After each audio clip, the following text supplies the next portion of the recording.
All right, welcome to the Houston High School Huddle. I was just going to cut the Houston part out. No, that was ridiculous. It's all about Houston.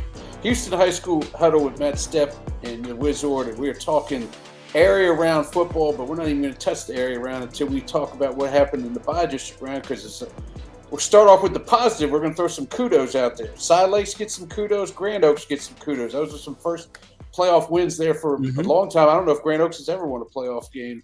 No, it was the first playoff game. For Side Lakes and Grand Oaks, it was both of their first ever playoff game in school history, and both of them got wins. I think we expected Grand Oaks to win, although yes. Tough game against Aldine Nimitz. That's probably one of the better Aldine schools. But shout out to Coach Sean McDowell and Grand Oaks, the Grizzlies getting that win. And Side Lakes pulling the upset over Magnolia, man.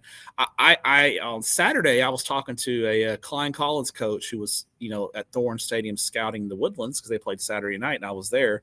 He told me that Magnolia was the best team they played all year. He was stunned that Side Lakes beat them. So congrats. Held them to 12 too. That was wild.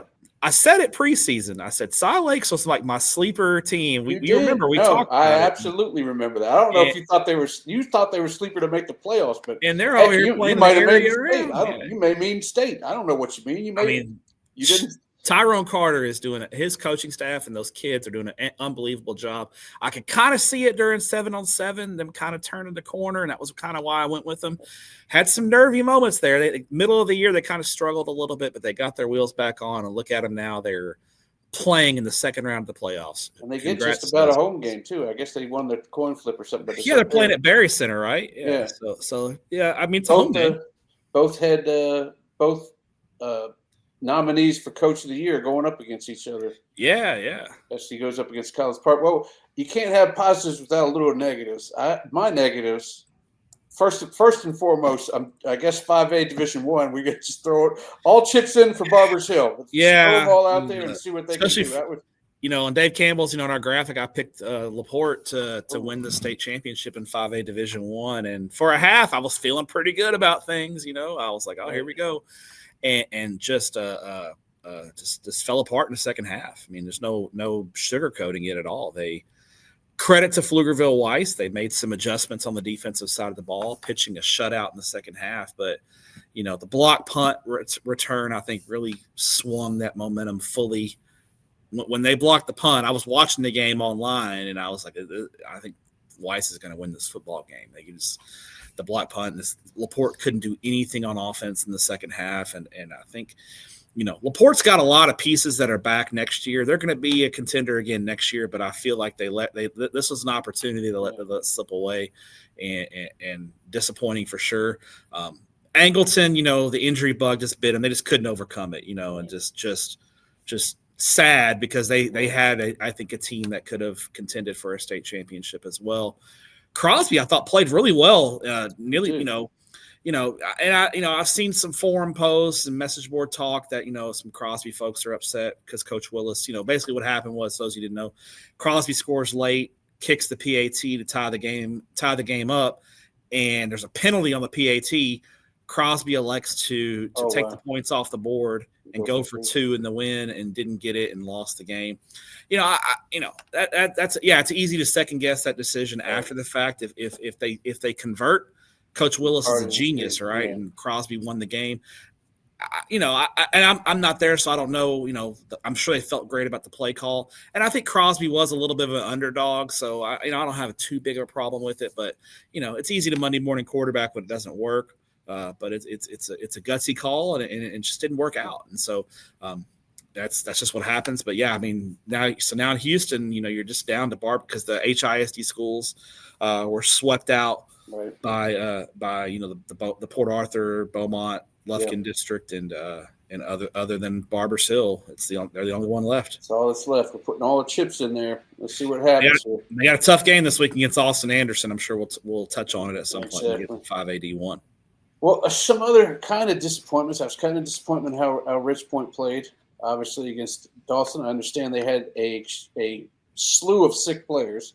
Flu outbreak. And they weren't the only team that got hit with apparently something was going around in Houston, because the Woodlands also – I talked to Coach Rapp Sunday morning, and he mentioned they had a flu outbreak in their locker room as well, and they had some guys that maybe that played but hadn't practiced all week and weren't quite at full strength.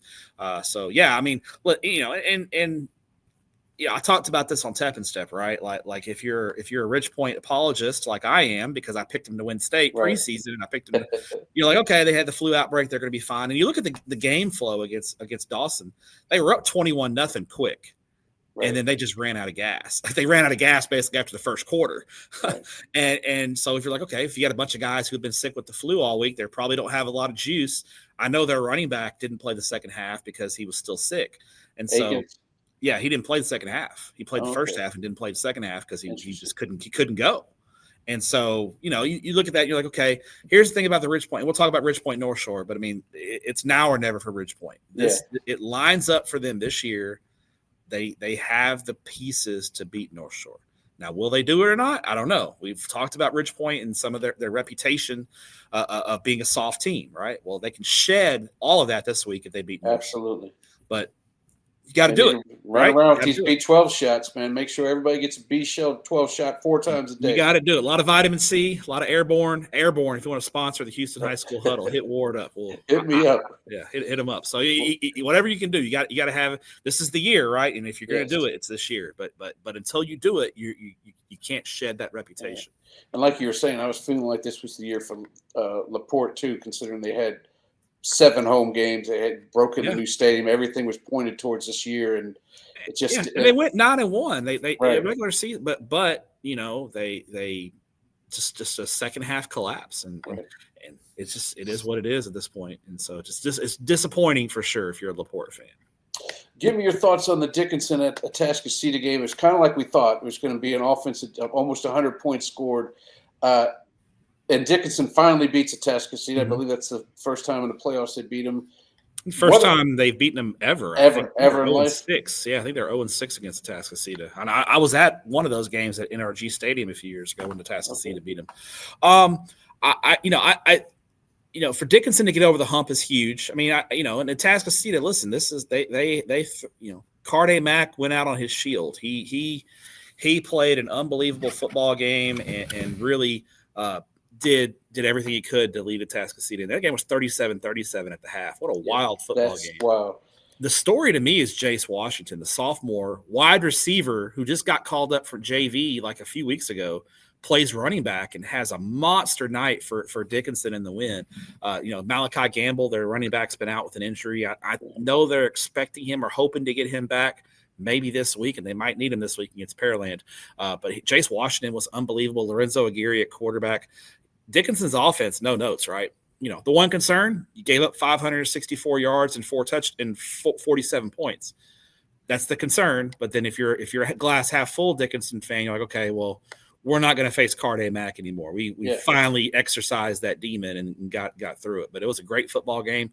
One of the games of the night in the bi-district round of the playoffs. Was there controversy at the end? I saw some stuff on Twitter that they thought Atascocita Carde Mack had thrown a touchdown pass, but the ref called it to give them the lead late in the game, and the ref said it was not a touchdown. And people were hemming and hawing around about whether that should have been or not. It was in the back of the end zone. I guess they said the ref said he was juggling it, where they thought it was a stern catch. But what do I know? That's a tough call. I mean, it's easy to you can Monday morning quarterback that thing and live. These guys don't have the it's state championships we have instant replay, but in all the other games we don't. That's a tough call. I mean, especially depending. I haven't seen the replay to know what kind of angle the back judge had there, and especially when you're talking about a juggling catch in the back of the end zone, that's a really tough call. Talking to most refs, they typically lean towards giving the guy the catch in most cases, but I think in this case, maybe it was. I'll have to now. I'm going to have to find the replay and look, but it's a judgment call, and missed calls happen. Even if he did miss it, I mean, it's tough, but it's. We have humans refereeing football games. They're not perfect. They're going to make mistakes, and I don't want robots reffing. So we're going to have to live with some missed calls. I mean, robots are going to take my job eventually, so I want to hold it off as long as I can.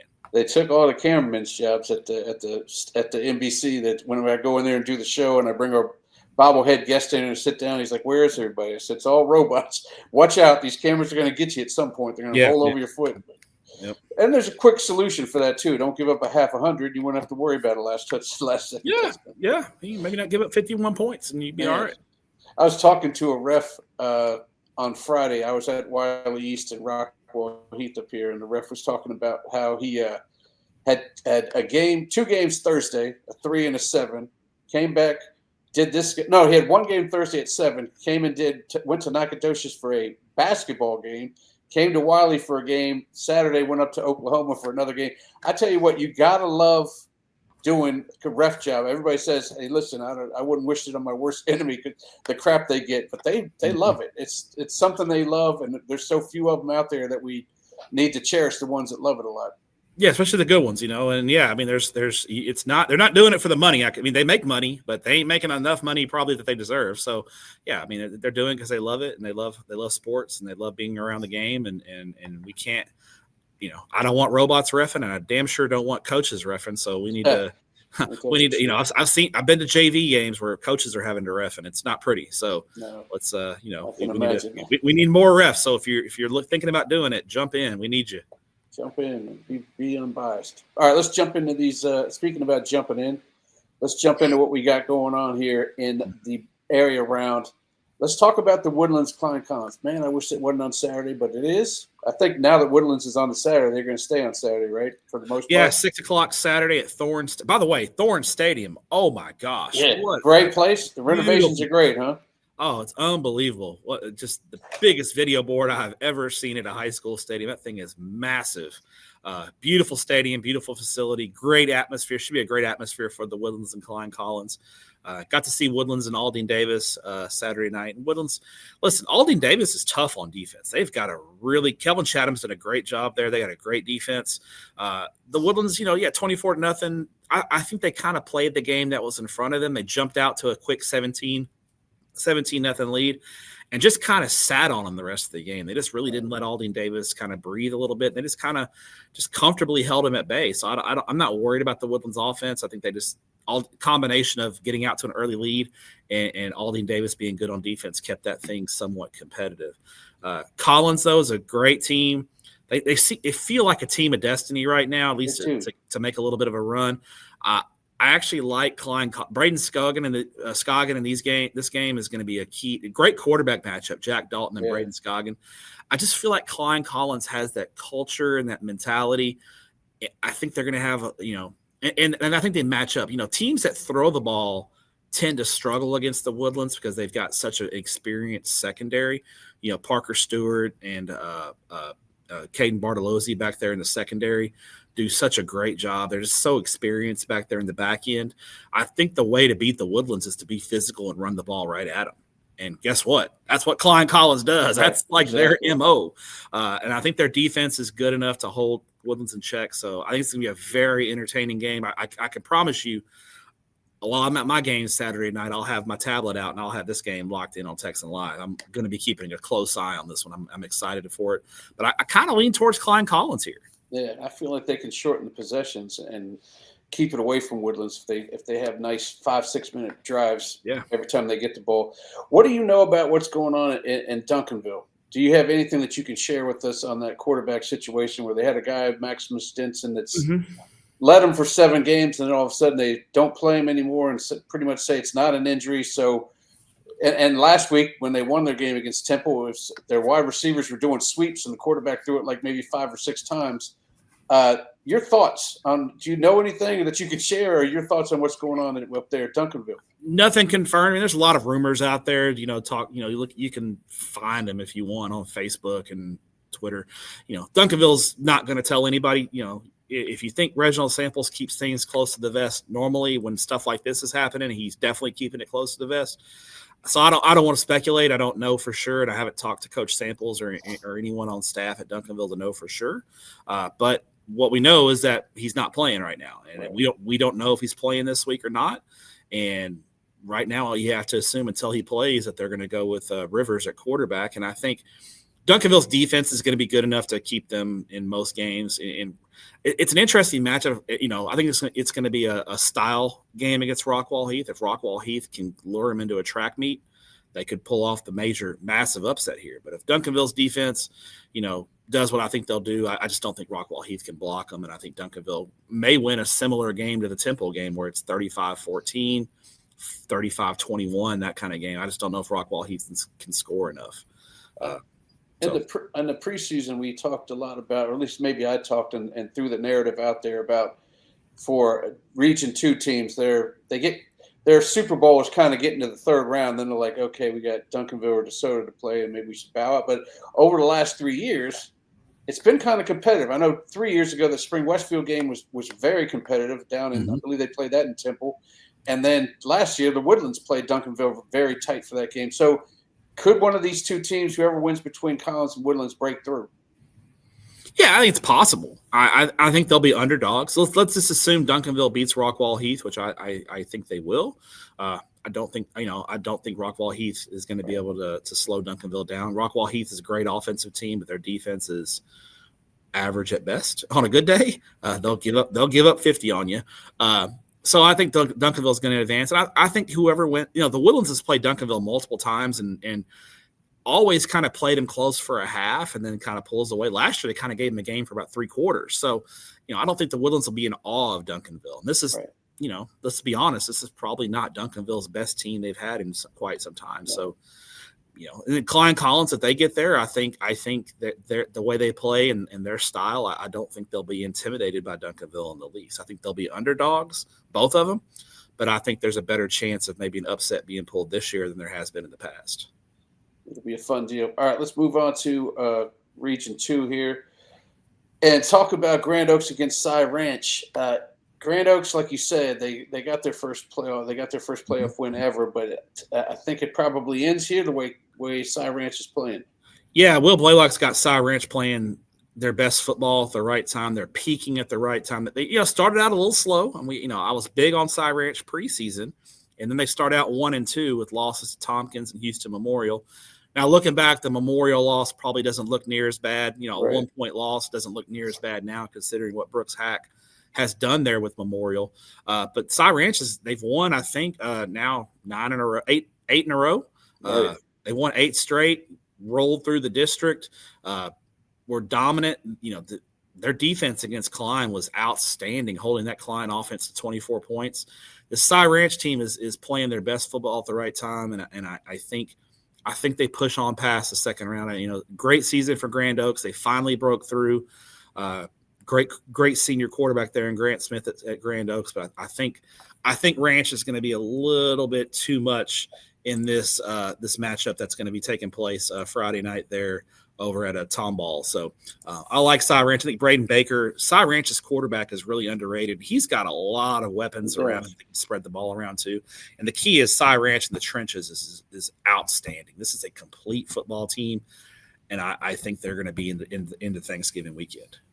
Yeah, and then thinking about Thanksgiving weekend, it looks like it's going to be a fresh matchup, right? Something that we don't normally see. I don't think Cy Ranch has ever played North Forney, but a Cy Ranch versus a Waxahachie or North Forney, it's I would actually put my name up for shooting that game because it's two teams you almost never see play. Yeah, it'd be a fun matchup, and I think North Forney and Waxahachie, I know you guys will talk about it on the DFW podcast. Great, one of the games of the night in the DFW Metroplex. Should be a great football game. Ton of D1 talent on the field in that football game. Love that matchup of Waxahachie's defense led by I think their safety Jaquan Snell just committed to Texas A&M. Caden Tollison, their linebacker, against Ohio State commit Legend Bay and that explosive North Forney offense. That's gonna be a fun matchup Friday night. Yeah, no, I'm looking forward to it because that is my game this week. Let's go. All right, let's move on to Region 3. We're the one we need to start with is North Shore Ridge Point. That's the game of the week in our area. I had maybe 5 games to choose from, so great couldn't really go wrong. That's the one we chose. But to be honest with you, and the second tier of things, Cy Falls and Cinco Ranch looks like a pretty sweet matchup as well. Yeah, I love this matchup. That really Cy Falls their team speed is. They are one of the fastest teams around. They have dudes everywhere.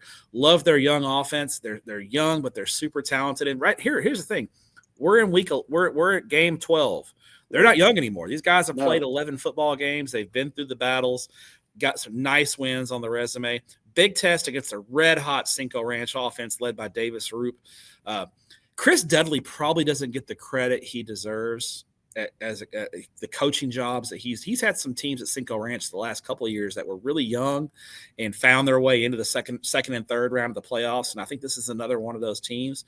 I think this is a pick'em football game. I lean towards Cinco Ranch because of Davis Roop and the experience on the offensive side of the ball, just slightly. This is going to be a great football game, though. Another one of those, Friday night, home field advantage, maybe a little bit of a factor here. It's Friday night at Legacy Stadium. I lean, again, the experience, and I lean towards Davis Roop at quarterback. I think he finds a way to get Cinco into Thanksgiving weekend. Well, give me your analysis of this Ridge Point North Shore, and let's start off by saying we're assuming at least 60 or 70% of the guys with the flu are going to be healthy that game. Yeah, I think we can assume Ridge Point's going to be much healthier this week, and but here's the thing: they got to play. They're talented enough to beat North Shore, but are they going to be up for the fight? That's the question. Yeah. And if they're up for the fight, I think they can do it. But when you play North Shore, North Shore is gonna bring it. They are the team of record in Houston over the past 7-8 years. Under John Kane, and they've won the region 7 years in a row. Yeah, like you come at the King, you better not miss. And everyone's missed in Houston against North Shore in the playoffs. Can Ridge Point do it? I think North Shore, Caleb Maryland, they blew out Deer. I feel bad for Deer Park. It's like the first round of the playoffs, they just either play Atascocita or North Shore. They can't get right. They even Austin moved districts. needs to either petition the UIL to be in the same district with North Shore and Atascocita, so they don't have to play in the playoffs, or be like 3 districts over. Like, get us the hell away from these guys. They thought they were when they did this last realignment, but they went ahead and moved. We're gonna have you. So I feel bad for Deer Park, but no, Caleb Maryland, when he can single-handedly lead, when he stays within himself.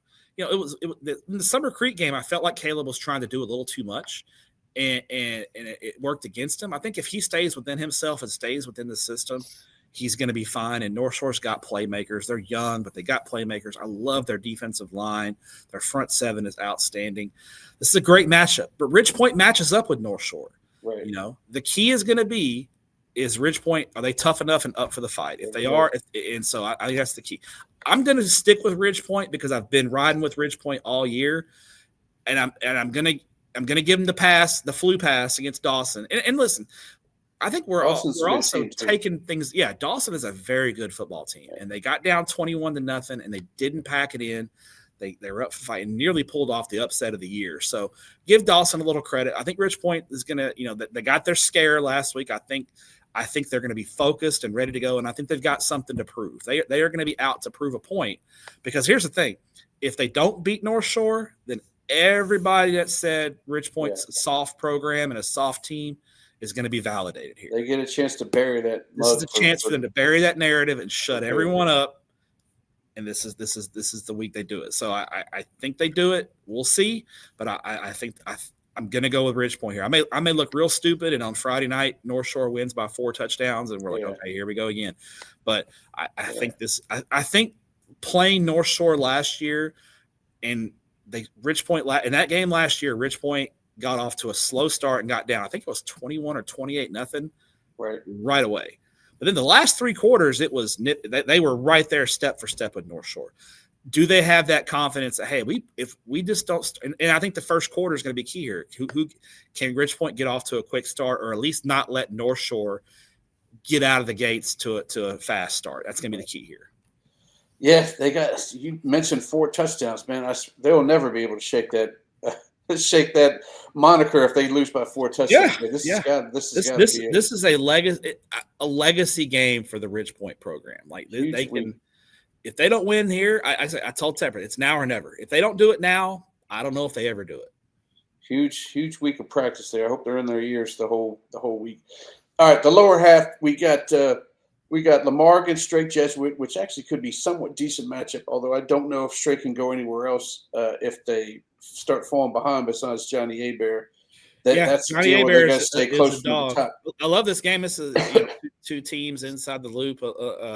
I think Jesuit's inside the loop. It's the second game at Delmar for Yeah, Lamar for Lamar too. And if Heights had beaten Stratford, they were going to play Jordan at Del Mar, so you could have had doubleheader at Del Mar. So we at least do get one game over there at Del Mar on Friday. There, I like Lamar in this one. I think this is a very talented football team. Probably they open the season against that brutal schedule and they struggle, but they get better. They get those battle wounds and they figure some things out and they have a chance, and they're just a lot better than everyone in HISD. So they're able to kind of get some guys healthy, work on some things, tweak, a little bit of a 6A version of South Oak Cliff here, right? Like not to the point where they're going to win state championships, but during district, they're able to really take 6 weeks and really clean some things up, get healthy, find themselves. That's a good Cy-Fair team that Lamar handled last week. Like Cy-Fair is a good football team. I think Cy-Fair is a better football team than Jesuit, to be honest. Yeah. So I like Lamar here. I do think Johnny Hebert is going to have a good game, and he's going to go out fighting. He's been a great player. U of H is getting a hometown legend coming to them, but I like Lamar in this. I think we're going to see Lamar playing Thanksgiving football. Yeah, Strake falling out of Division II it's really going to hurt them. Hurt them a little bit, yeah. Proud of them for beating Peyto, because that's always a solid defense. They put 36 up on them, but not being in Division II is going to be a problem because they went 3-4 rounds last year in Division II until they ran into Kingwood. Now here's the other one. They're calling me up, Gott and Snelson. Hey, how come we're not game of the week? I said any other week you would be. I'm sorry, but you're right there at 1-2, man. Talk to me about this one, man. This is crazy. Friday night, you've got 3 games, one on the north side, one down on the south in Galveston County, and then one on the west side that we'll talk about in a little while as well. Great Friday night in Houston. It's going to be if you're not at a game Friday night, what are you doing? Listen, my bosses will kill me saying this, right? I love that we stream on Texan Live, right? But go to the game. Go to it. Exactly. Awesome football games that you can go to. The atmospheres in all 3 of these games are going to be second to none. Pearland and Dickinson, it is the only matchup of 11-0 teams in the second round of the playoffs. 2 undefeated football teams, state ranked, going at it here. Pearland, I sped watched the Pearland Travis game last week.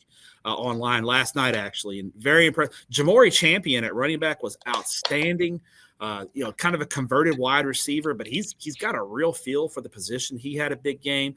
Jake Westmoreland. If Jake Westmoreland's throwing 3 touchdown passes, Pearland's almost impossible to stop because they're going to run the dang football behind that big offensive line.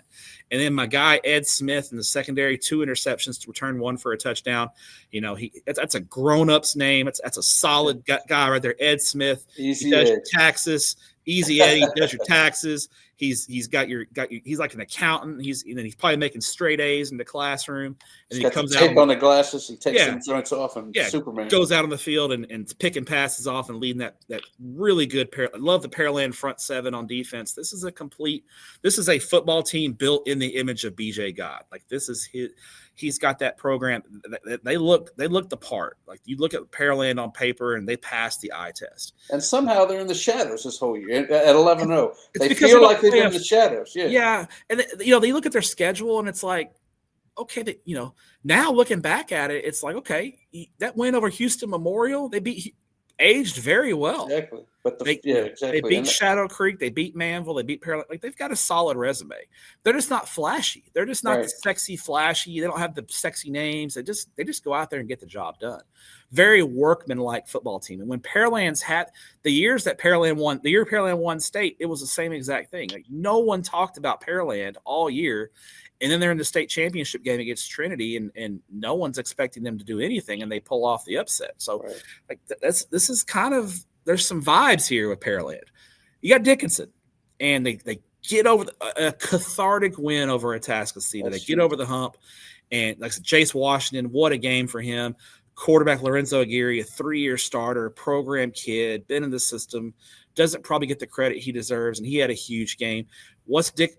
But Dickinson has to avoid the letdown here, right? Like they can't be satisfied with just beating Atascocita because Pearland is absolutely good enough to beat them. This is going to be a fantastic, fantastic football game. Here's the thing. Dickinson you look at that resume, they are so battle tested. Yeah. You got wins over Katy, C.E. King, Atascocita, Cy-Fair. Like that is a resume. Now, I want to. I want to see. I really think Dickinson, if they can get Malachi Gamble back, can really be a problem. Like if they get him back, but Jace Washington's filled in admirably. They got to get healthy at the running back position. I like Dickinson in a close one. I think this is a absolute bang, another thriller. If you're a Dickinson fan, you got back-to-back thrillers. I think next week they'll be a little more comfortably favored against the winner of, if they win, they'll against the winner of Lamar and Strake. But this week it'll be a fantastic football game. I like Dickinson in a close one. I'm talking one-score football game. That's going to come down to the wire. It's going to be a great. I'll be keeping my eye. I may have dual tablets going Friday. Yeah, I was going to say, do you need me to borrow my boys' iPads too? So you got like surround.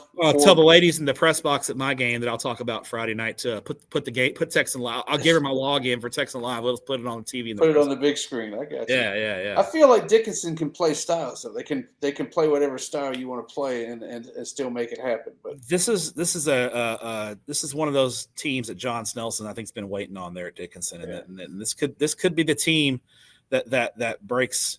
That breaks through. Dickinson hasn't broken through to the semifinals. They haven't gotten out of the region. I think they could. I think this region, the thing is that the way Region 3 is stacking up next week is I think whoever wins the North Shore Ridgepoint game and whoever wins the Dickinson Pearland game, they'll be big favorites in round 3, and then we're on that collision course in round 4.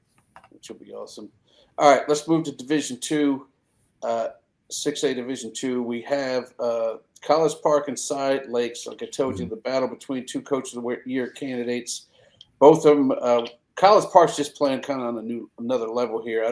I think Side Lakes kind of ends here, and then when you look up top, you guys.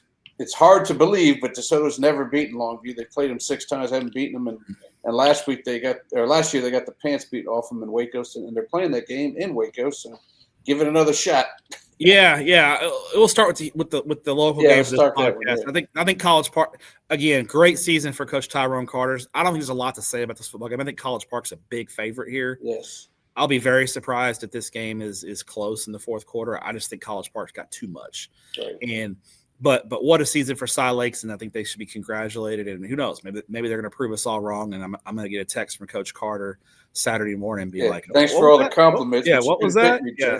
Yeah. So I think College Park rolls here, and I picked College Park to win the region, and it raised a lot of eyebrows in DFW, but they have done nothing to disprove me thus far. They're 11-0 on the field. They had the one game that they forfeited in week 1, but they haven't lost a game on the field, and they look the part of a team that's a regional favorite. Longview DeSoto, I don't know how to feel about this football game. Longview's 7-4, but their 4 losses are by like a combined 13 points or something stupid. DeSoto has been up and down. Here, the thing about DeSoto that I look at is they have other than Waxahachie, 11-6A on the whole was down this year. Right. Waxahachie, they do have the Waxahachie win, great win. They beat Waxahachie by 23, unbelievable win. Who else have they beaten? I don't know. The Creekside loss is not looking as bad as it did back then because Creekside, I think, is only giving up like less than 10 points the entire year. Yeah. They're a great team in Georgia, and they got destroyed. They got embarrassed, but then they lost to North Crowley. They lost to Duncanville, who was using a quarterback that apparently they don't even want to use anymore. So I don't know what's going on. And they got kind of bodied by Duncanville. Saying all that, do you feel like College Park could beat either one of these two teams? Yes. How close do you think that game would be? I think College Park beats both of them, and that's why I picked College Park to win the region. So I don't know what to make of Longview DeSoto. I'm going to pick DeSoto. I think this Longview team doesn't have that Longview personality that they had last year, and I think that plays more into DeSoto's hands. So I actually like DeSoto in that game, but I think College Park gets DeSoto next week. That'll be awesome. I hope maybe that's at Bailey. I'll go down there for that. There you go. All right, let's take a look at the bottom half. And we got Forney against Harker Heights, but Willis and Tomball. I was a little distracted that Willis only won by 3, but they did win, and they have a freshman quarterback going out there. So maybe that was his first playoff game, get it going. Tomball, but they're running into playoff Tomball. That looks like playoff Tomball to me that puts up 56. Yeah, Tomball raced out to a big lead early on Waller and kind of held on down the stretch there. Playoff Tomball's in full effect. Willis, I think that close win over Westfield has me concerned. I just wonder how much juice Jermaine Bishop has left in the tank. Like, he's having to carry this football team. Right. This is not the Willis. And I think Trent Miller's done a great job kind of, duct tape and chicken wire in this thing into the second round of the playoffs, but I don't know if they can keep it up much longer. Tom Ball played Willis really close last year and lost, and that was a much better Willis team than this year's team. Tom Ball gets their revenge, and I think Jackson Falden and that Tom Ball's got a young running back that I really like. That sophomore running back they have is a really good player. Yeah. I think we get some playoff Tom Ball here, and I think we get Tom Ball into the third round of the playoffs, and they're doing it. They're doing that thing again, Wizzy. Yeah. They're doing that thing again. Because I would probably be a favorite over either one of the other two teams. So, yeah, you might be right. They're back in the regional final if they get past Willis. All right, let's move to Region 3 here. Memorial blew out Wisdom. Katy blows out blows out George Ranch. The only key thing here is Memorial apparently won the coin toss because they're going to play that game at Tully, and the Manville put up 70, which was pretty amazing to me. Yeah, 70 burger for Kirk Martin's ball club there, yeah. But they're playing that Spinks to Easter connection, which is a difficult connection to slow down. Yeah, so let's start. So Memorial Katy, I mean, this is the narrative bowl, right? You got former Katy quarterback Brooks Hack going up against his old head coach at Katy. He knows Katy well, right? And he knows that offense well because he ran that offense. And guess what? That offense hadn't changed, right? Katy's going to do what Katy does. It's going to be and losing, losing the flip. Before Katy built Legacy Stadium, Tully was kind of their home away from home. Like, they played a lot of games at Tully Stadium. Okay. It's right down the road from Katy on I-10. They're right there on the so you got a great game on the west side of Houston here. This is going to be a packed house. I will put this Matt Stepp guarantee this game will be a sellout. So get your tickets Matt now. Stepp guarantee. I love Get your tickets now for this game. It is going to sell. Tully is going to be rocking on Friday night. The Memorial, the folks in Spring Branch are so fired up with Memorial. Brooks Hack has done an unbelievable job. If Kyle Coates and Tyrone Carter aren't coach of the year, Brooks Hack's coach of the year. He has done a sensational job with Memorial. But this is the first really big playoff test. The Memorial's been a playoff team, but they're usually one and done, right? This is their first big test. And they're going up against the playoff pedigreed team in Katy, right? Tremaine Hill, their wide receiver, Drake Hopkins, I think is his name, had a touchdown catch and a punt return for a touchdown. And Katy's defense, which really struggled early in the year, has gotten healthy. I think they're figuring some things out. I think this is kind of that introduction to big time football for a Memorial, and I think Katy goes over into Tully and gets the win. But man, what an atmosphere it's going to be Friday night! I'm sure you'll have a camera at this game. It is going to be. There'll be some great shots in this one because this is going to be a full house. Absolutely. And Manville Summer Creek, Summer Creek also, got Holden Miller back. Holden Miller, their wide receiver, had been out. One of their other receivers had been out for a few weeks with an injury. He came back last week. Just makes that explosive offense that much more explosive for Summer Creek. Clear Springs is not a bad football team, and Summer Creek just absolutely destroys them. Yep. So Manville impressive with the 70 spot on a young Hightower team. They double them up 70-35. I think Summer Creek's just a little more battle tested here, and they're playing since halftime of that C.E. King game. This Summer Creek team has been on an absolute mission. I like Summer Creek here, and I like them kind of comfortable. Yeah, we said it was the only half they played bad the entire season. Mm-hmm. And if it ends up being Summer Creek Katy, boy, that would be a delicious game to see as well. Great. Black Friday NRG, please. Will you?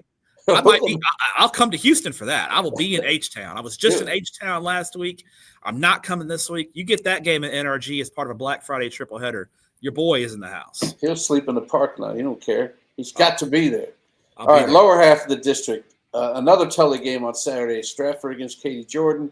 Shadow Creek taking on C.E. King. Let's start with Stratford and Jordan. I believe you saw Stratford, right, this past week? Or no? I did. They that game wasn't as close as the score indicated. It was 48-6, Stratford over Heights, and then Heights got some garbage touchdowns late. Garbage time, not garbage touchdowns, but garbage time touchdowns. Yes. But Katie Jordan, Coach Robbie must be bad at coin flips because they were going to play either at Del Mar or at Tully Saturday. So this is a 1 o'clock. How you feel about a 1 o'clock Saturday kickoff? We feel good, but we're still not going to get it because we got too many bangers on Friday night. Okay, so we'll see you next week. Yes. We'll see the winner next week, hopefully. Exactly. Stratford, Cody Hanlon, their receiver, had a monster game. I saw Stratford in the regular season against Cy Falls, and they got beat, but Hanlon had a good game in that game too. He dominated Heights. Stratford's offense was clicking on all cylinders. Great win for them. They kind of had struggled against Heights in the playoffs. Heights had kind of had their number with a couple of wins. No such luck this time. Dominant win for Stratford. Katie Jordan dominates Richmond Foster. Losing Tanner West was a big blow for Jordan, but they've just Coach Robbie's done for the year. I believe so. I haven't seen if he. I don't think he played against Foster, but I thought I heard he was done for the year. But Jordan's found a way to keep on trucking. Nice win for them over Foster. I think for the second year in a row, Katie Jordan gets to the third round of the playoffs, which that's a great achievement for such a young program there. And they were banged up this year. Yes. Now, C. King looks like a favorite here, but they're playing against a team that's been there before. Yeah, they've had their struggles, but I don't know. It kind of feels this C. King team feels a little bit destined. Listen, this is going to be. And they got a home game too. They got a home game, so it's at Panther Stadium there on the east. So here's your game on the east side. We got a game on the north side, south side, west side, east side of Houston. This is the game. Panther Stadium, beautiful facility right there off the Beltway. Shadow Creek and C.E. King. There are going to be some there's going to be speed on the field in this football game. Both teams fast. C.E. King probably a little bit faster, but Shadow Creek ain't slow. They can keep up. I think the key here, I think Shadow Creek's it's going to come down to can their defense get some stops? I think Shadow Creek's defense is better than C.E. King's defense, and I think but C.E. King's offense is so good. They are so good. And so can Shadow Creek get stops? If they can get stops, they can pull the upset here. But you talked about speed. This is not one of those games that when one team's punting that you can actually check your text and check other games. You need to watch these punts because big plays galore in this football game. I'm going to go with C.E. King at home, but I think this is going to be a close game. I think this is going to come down to the end. I think I'm setting the over/under at 90. I think the winner is going to need to score 40+ to win this football game. If you have a camera at this one, Ward, you're going to have a lot of highlights. You'll be digging through some highlights on this one, and it's one of our guys that sends us every single touchdown that happens. So you might be a busy guy editing tape Saturday. We will be digging through some stuff. All right, let's go to 5A. We won't stick too long here because there ain't much left. Not a lot to talk about here. Not a whole lot to talk about. We can talk a little bit more about the Port Arthur Memorial here. They feel like the team that's going to kind of fly through this thing, right? Yeah. Now here the thing about these two games is even though there's no Houston teams involved, these games are in Houston. So if you want to catch a game, you can. So Port Arthur Memorial and Consol, I think are going to be at Deer Park Friday night, and then College Station and Beaumont United are going to be Friday night in Channelview. So you got two games in the Houston area. So you got plenty of options here. I like Port Arthur Memorial. I think right now they're the favorite to win Region 3. Yeah. I think Coach Morgan has done a great job over there in the Golden Triangle, and I think they're 11-0. They've been dominant, and I expect them to. Consol's always in the mix. They're a good football team. Brandon Schmidt, former Prosper head coach Brandon Schmidt, does a great job there. They're 9-2. They'll be competitive, but I think Port Arthur Memorial just too talented and playing too well right now. Amonte Martin at quarterback has been a revelation for them. Give me Port Arthur Memorial. Beaumont United, hey, they don't just play basketball anymore. They're playing some good football at Beaumont United. Got out of the first round of the playoffs. A tough win over Coach Soria and Houston Madison there.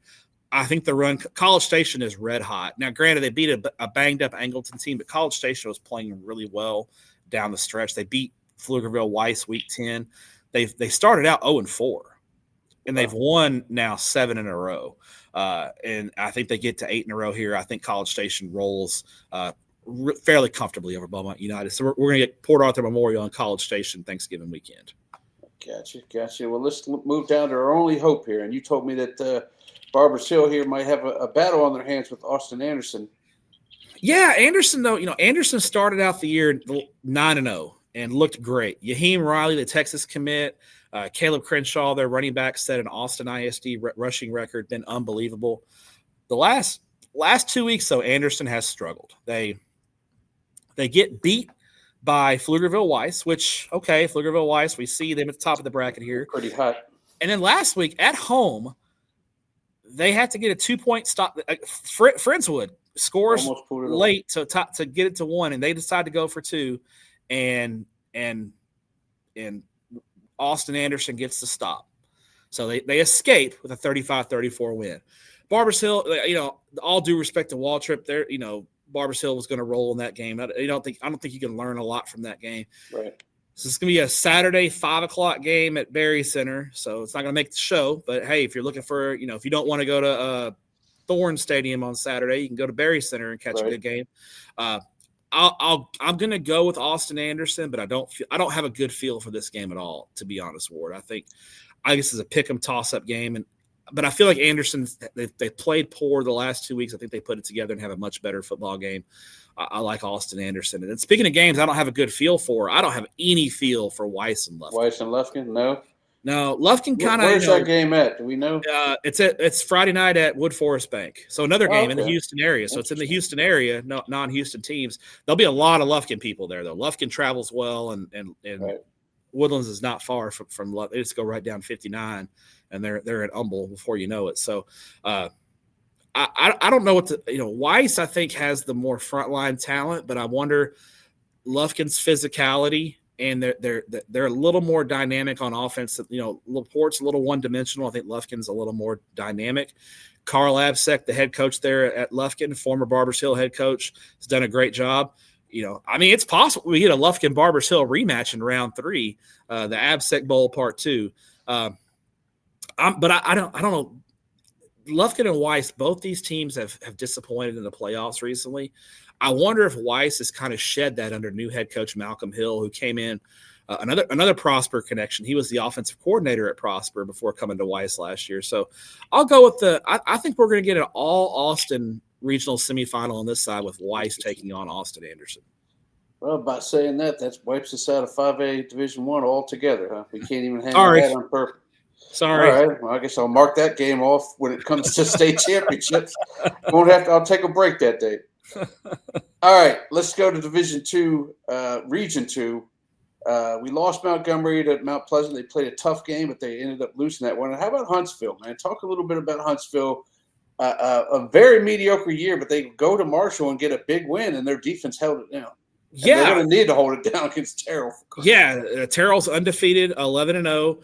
They scored 48 points in the first half. First quarter. Which I didn't even think was possible. Here's the thing: if you're a Huntsville fan, Huntsville does defend the run very well. Okay. What does Terrell do? Terrell is a wing team football team. They run the football. Marshall run heavy. Huntsville shuts them down, holds them to 7 points. And Zay Adolph got it going for Huntsville, made some big plays. I don't think Marshall's defense is quite – I think Huntsville's got a great chance here to pull the upset. This game is Friday night at Baylor in Waco. So McLean Stadium, beautiful stadium for this game. Right. I think Huntsville has a good chance to pull the upset here. I would not be surprised if Huntsville is into round 3, especially if Zay Adolph has a good football game and takes care of the ball, because Huntsville's defense defends the run very well. Keep an eye on this one. Most everyone's going to pick Terrell statewide because Terrell's 11-0, Huntsville's 7-4. Matchup wise, though, Huntsville matches up pretty well with Terrell. I'm really fascinated by this football game. Top of the bracket, again, Mount Pleasant. Mount Pleasant was not a 4-6 football team. Right. Montgomery had a tough draw there. If you look at Mount Pleasant's resume, they have a 1-point loss to Lindale, who's still in the playoffs. They lost to Sulphur Springs, who's still in the playoffs. They lost a close game to Texas High, close game to Marshall. They're a good football team. And I love their head coach, Coach Joe Cluley. He's awesome. He's one of my favorites in the state of Texas. Great season, though. You're playing South Oak Cliff Thursday night. It's going to come to an end. Sock rules. I think we're going to get maybe the weather plays a factor. And stop sock. Probably not. No, probably not. Just grabbing the straws here. No, I think we're going to get South Oak Cliff and Terrell, but I would not be surprised to see Huntsville pull the upset and keep things alive for the Houston area in Region 2. All right, well, what about Region 3? Because you take a look at Oh, we need to take the bottom part of the bracket here, right? Yeah, no, let's do the bottom part before we go to Region 3 because I'm so eager to talk about Randall that I forgot the bottom part because you need to tell us what's going on with the P&G's quarterback. Is he done for the year or what's happening here? I don't know. It's a good question. Coaches are not going to talk to me about too much about injuries. Right. And even, I have not, I'll be honest. I'll just, transparency. I have not talked to Jeff Joseph about Connor Bailey. And honestly, if Jeff Joseph told me about Connor Bailey, it would probably be off the record, and I probably couldn't tell you anyway, at least not on the air. So I don't know, though. I mean, I do know he went out with an injury, and it didn't look great. P&G feels pretty – and I don't think it's going to matter this week. I think P&G is going to beat Ennis no matter what. Now, I do think it'll matter next week, though, because I like – Texas High Midlothian Heritage is actually a rematch of their Week 3 game that Midlothian Heritage went to Texarkana and upset Texas High. Yeah. I don't think Texas High is going to look past Midlo Heritage this week. I like Texarkana. That game is being played Friday night at Royce City. You going to have a camera at that game? A Dallas camera? Okay. I will not have a Dallas camera there. It'll be at Royce City. Great stadium, east of Dallas. I like Texas High on that one, and I like P&G. I think we're going to get a Texas High P&G rematch, probably in Louisiana. They'll probably just go back to Louisiana and play it again in Louisiana. I love it. That's such a great bit. I love it. I do too, man. Let Louisiana have a taste of Texas high school football at the highest level. Can I get down to Richmond Randall, please? Golly, that team is great. Yes or no? They're great. Okay. They've won, 27 in a row now? I don't expect them to have any trouble with Pflugerville-Conley this week. I think Randall cruises into Thanksgiving weekend rather easily. I like Richmond Randall comfortable. And then the bottom here, University University jumped out to a big lead on Fort Bend Marshall. Their quarterback went out with an injury. Fort Bend Marshall stormed back, nearly pulled it off, but University held on and got the win.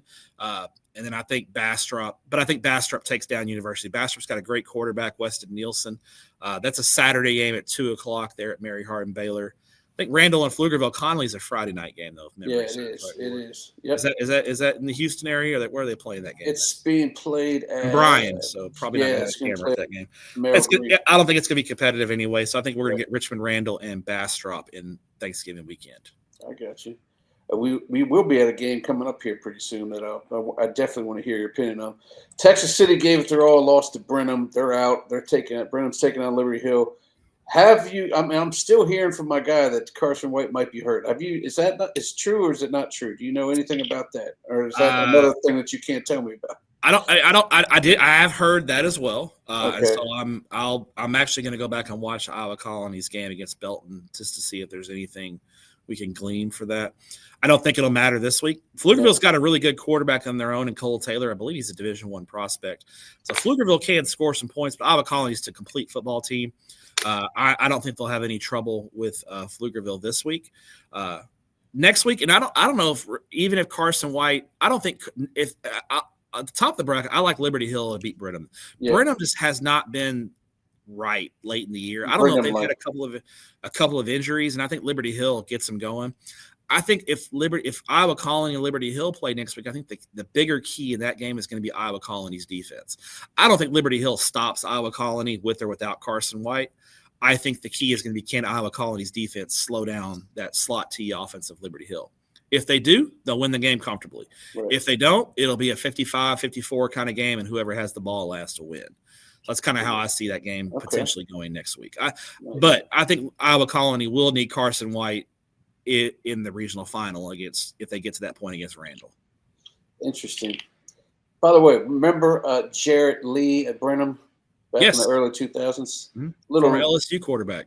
Yeah, little trivia question. The bobbleheads behind me and the ones that we give out to the kids for being MVPs in Houston. They all love that stuff. The idea came from him when we did a story on him for our national show. He had a little action figure of himself on a desk, and I thought that was so cool. I was like, "Who gave you that?" He said, "I had it made at this place. It's me in my Brenham uniform, but I'm also Superman and all this other stuff." And I said, I really loved it. And I was like, you know what? I bet these kids are tired. They couldn't tell the difference between all the plaques and trophies they've gotten over their career. Mm-hmm. It'd be kind of cool to give them something different. So a little useless trivia for you, but that's how they were bobblehead. Hey, shout out to Brenham, home of the bobblehead and home of Bluebell ice cream. Bluebell, exactly. You do like there's certain Texas things you don't like, Ward. Yeah, Bluebell's fine, dude. You're good with Bluebell. If something can give me diabetes, I'll take it. Well, except for Dr. Pepper. Yeah.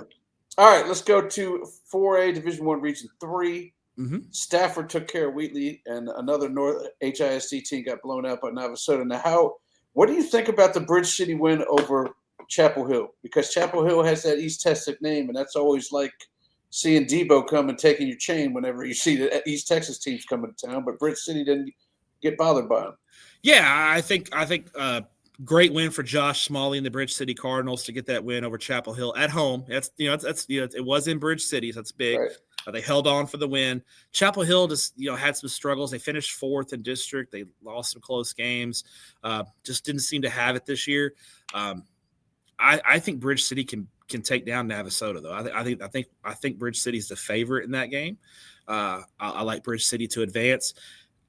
Stafford, great season. Kilgore's a different animal though. Yeah. I think we're going to get Kilgore. Kilgore won the East Texas district. They played for the state championship last year. I think we're going to see Kilgore and Bridge City in the third round here. Any of these three teams, can they stay within 21 of Kilgore or no? No. Even if they win that one and they take on Bridge City? No, all right. I don't think so. To answer your question that you're about to ask, no, I won't have a camera at any of the Kilgore games the next 2 weeks. Now, Kilgore and Stafford is in Houston. It's in Willis, so it is. Okay.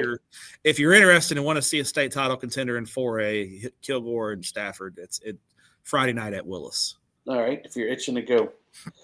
Hey, let's give Yates their props. I told you. Mean, you said they were getting Houston ISTs. Now they're going to expect it every year. So Houston IST got to make it through one round every year. Worthy last year, Yates this year. Hey, Houston ISD got 2 teams into the second round of the playoffs. Dallas ISD only has 1. Exactly. There you go. Shout out. And hey, also while I'm doing this, shout out Fort Worth ISD. They got 2 teams. Absolutely. In the playoffs. Eastern Hills. How about that? Yeah, Eastern Hills and Arlington Heights. So congrats. And Austin ISD got 2 teams into the second round with Anderson and LBJ. So I tell you what, Austin team didn't make it to the next round.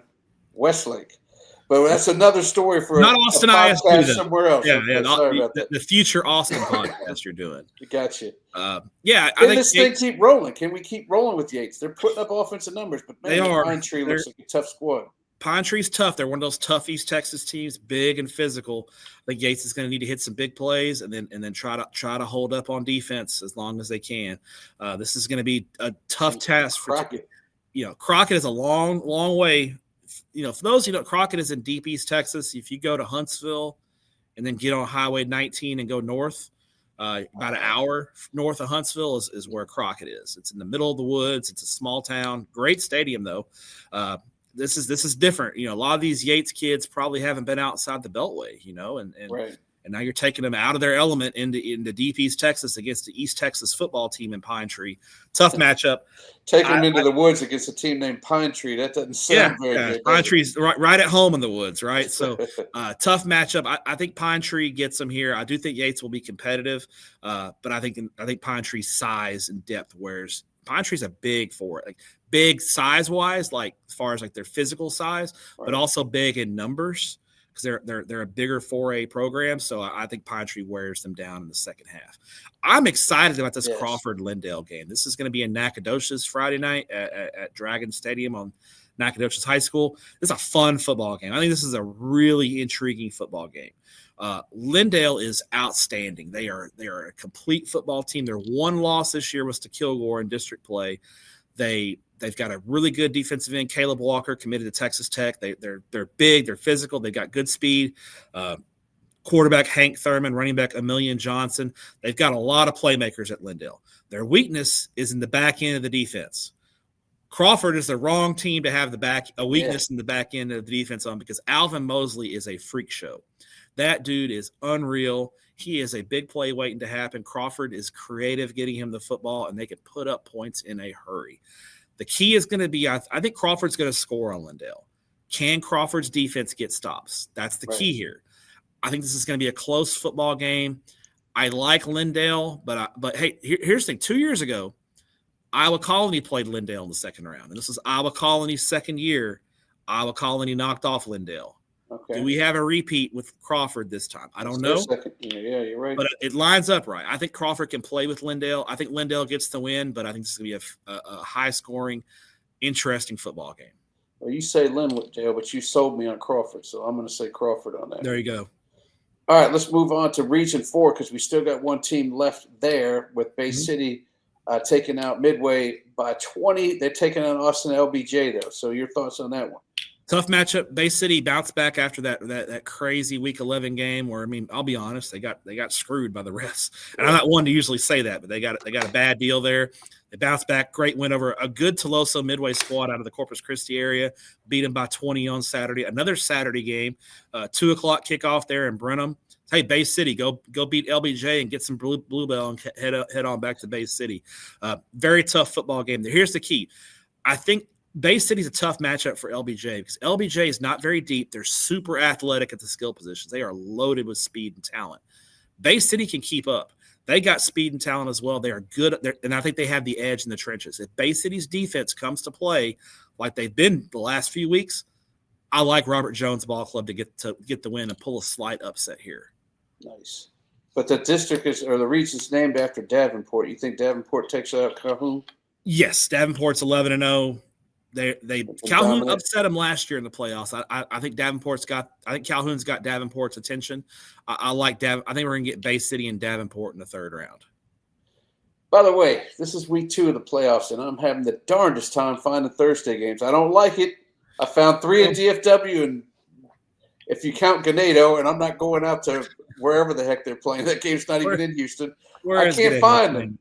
Well, it's the weather. It's supposed to be rain Thursday night in the Houston area. They're playing in Bastrop. I'm not going out to Bastrop. Not going to Bastrop? Okay. And we don't even really claim Ganado until like round 5 anyway. Too early to claim. Yeah, it's the weather. There's supposed to be a lot of rain Thursday night statewide. That's why there's really anything east of Dallas and east is hardly – there's no games. It's supposed to be raining, and no one wants to deal with the delay and getting pushed to Saturday. So that's why you have such a heavy Friday schedule and a light Thursday schedule. True.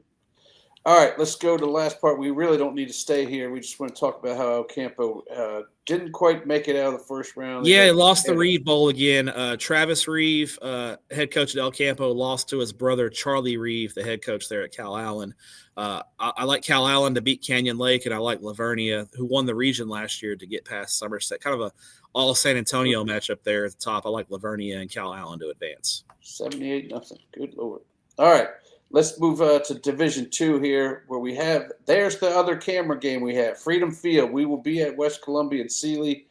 I'm looking forward to that game because you talked a lot about I believe it's the running back at West Columbia. I want us to take a look at him. Dasi Abdallah, the U of H commit. Great player, kind of do-it-all athlete. Can play. I think his future in college is probably in the secondary, but he's a great athlete.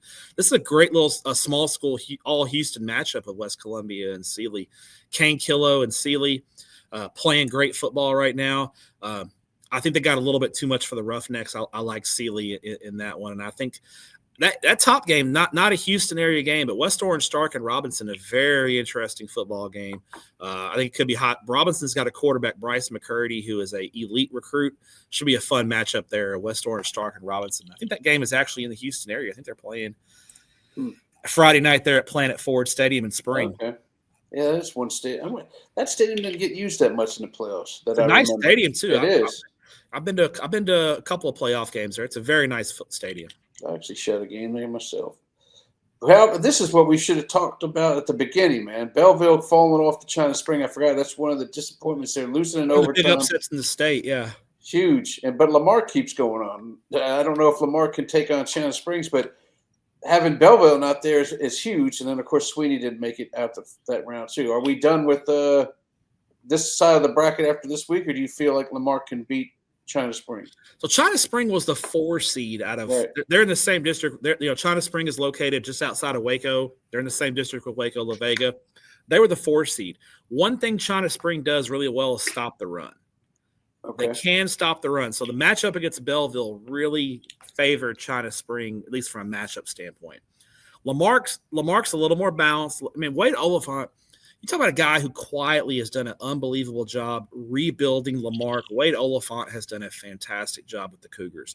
It's great to see Lamarck winning a playoff game and back. When I grew up, man, Lamarck was one of those names you just knew was going to be in the semifinals every year. So it's good to see them back. A great win over Hampshire Finette last week. I actually think Lamarck wins this football game, Ward. I like the Cougars. Right. I think their passing game is going to be the difference in this game. China Spring does not defend the pass very well. I think Lamarck, their team speed gets it done. I think we're going to get Lamarck into the third round of the playoffs. Bottom part of the bracket, I think La Vega Silsbee is a great football game, but I don't pick against La Vega very often in the playoffs. So give me the Pirates to take on Lamarck. But we're going to have a Houston team in the third round of the playoffs here. All right, awesome. That's what I like to hear. Let's go Lamarck. All right, down here in 3A Division I, Hitchcock made it through Little River Academy. How do you think they're going to do with Hardin? Got their hands full. Hardin is undefeated. Here's a stat for you. Hardin has punted a grand total of 0 times this year. They have not punted at all this year. They are a wagon. They run this tight wing tee offense and they smash you. They just are hard to stop. And Hitchcock's got a good defense, but I don't know if they've seen anything like Hardin. Hardin is a lot like Franklin in that way. And I like the Hardin Hornets in this one. It's just I think Hardin's more of a Beaumont area team, but it's close enough to Houston where I think some Houston small school people are familiar with them. Right. I like Hardin in this one. Top part of the bracket, Fairfield's undefeated. Hadn't really played anybody though. Their offense is really good with Cole Collins at quarterback. Yoakum is loaded. Jamarquise Robinson, Xavier Barnett. They're speedy. Yoakum's battle tested. They beat Hitchcock in district play. Their only 2 losses are to Cuero and Columbus. Yoakum is very, very good. I think Yoakum wins that game. So I think we're going to get Yoakum versus Hardin in the regional semifinals. Okay. And what about Columbus? You feel like they can make it past Westwood and have another battle there with I'm looking at Franklin there. Yeah, so Franklin and Orangefield, the only Thursday night game in the Houston area. Thursday night at Wood Forest Bank Stadium is the only game in the area. I think Franklin rolls. That slot T is the Devil offense is outstanding. Columbus playing, they're starting to figure things out. They're starting to get it going. Westwood's dangerous because they've got KV and Bryant, the Texas Tech commit at quarterback. They've got a lot of internal issues at Westwood going on right now. They barely got past East Chambers. I don't think Columbus rolled them last year. And I think Columbus rolls them again this year. Give me the fighting Shobles. They're going to go to Shobles restaurant in Columbus and get some fried green beans and some buttermilk fries and have a good old time as they get ready for Franklin next week. Well, that's it for the brackets that we created. You want to talk a little bit about Tidehaven's road here? They got another big win and to really talk a little Tidehaven Ganado if you want to. Yeah, I think Tidehaven continues their run. They'll be big favorites over Stockdale. They're playing Friday night in Corpus Christi. I think Tidehaven gets to 12-0 comfortably. East Bernard on the other side of that bracket's got a tough matchup against Poth. I think it's gonna be close, but I lean to Poth in that one. But I wouldn't be surprised if East Bernard stayed alive. And then down at the bottom, I think we're careening towards Ganado Refugio Thanksgiving weekend. I think Ganado's a big favorite over Thorndale. I think Josh Urban's ball club gets it done and advances to the third round and setting up that showdown top 5 matchup between Ganado and Refugio. Ganado's beat Refugio the last 2 years in the playoffs. We'll see if they can make it 3 in a row, but I think we're destined for Ganado Refugio Part 3. That'll be sweet. Where are you going to be, man? Hey, listen, if y'all missed him in Houston last weekend, all right, that's your fault. He was there. You should have looked for him. You didn't. I was there. I was tired, man. Saturday was like a fog. So yeah. I was in Amarillo Friday, and then I had an early flight to get from Amarillo to Houston because if you didn't know this, there's no direct flights from Amarillo to Houston. Gotcha. You got to go through Dallas, and so I had an early flight. Well, then the fire alarm went off at my hotel Friday night, so I didn't get any sleep Friday night. So I was a zombie Saturday, but I was in Houston last Saturday for Heights and Stratford and the Woodlands and Aldine Davis. Not in Houston this week, though. So Thursday night, I will be in Denton for a 3A Division II playoff game between the Holiday Eagles and the Leonard Tigers. Friday night, I'll be at Hamby Stadium in Mesquite getting some of that elite Mesquite ISD hospitality. I like it. 4A Division II playoff game between undefeated Crum and Athens, who is a very good team. They lost to Carthage by 7. They're a really good football. They beat Gilmer last week. I got a soft spot for Athens because I played at Trinity Valley Community College in Athens, Texas. So Athens, hometown. That's kind of my second hometown is Athens. So got a soft spot for those guys. So I'll go see the Athens Hornets. Saturday, I will be in Corpus Christi at a doubleheader. I got San Marcos taking on Edinburgh at 1 o'clock, and then in a 6A Division II matchup in Region 4. And then at 7 o'clock, I've got undefeated Los Fresnos taking on Laredo United at 7 o'clock in 6A Division I, Region 4. So I got 4 games this week. Gotcha. But he'll be back next week. He'll be back for a triple header. I need you to get me a triple header at NRG Stadium Black Friday. I need you to make it happen. If you make it happen, Ward, I'm there Black Friday. I'm in Houston. Let me make some phone calls, guys. He's going to be back. He's back. That's what I like to hear. All right, go catch a game, man. We told you about 5 tremendous ones plus some second-tier ones. Find something and get to a game, especially if you're – Listen, get to a game Friday night. There's so many good games in Houston Friday night. High school football, I get it. There's a lot of awesome web streams out there. We do some great web streams at Texan Live. Right. High school football is a spectator sport. Go out and support the kids. Exactly. The stands full, make it great. Go out and support the kids. So if you can get to a game Friday night, you have the means, go to a game.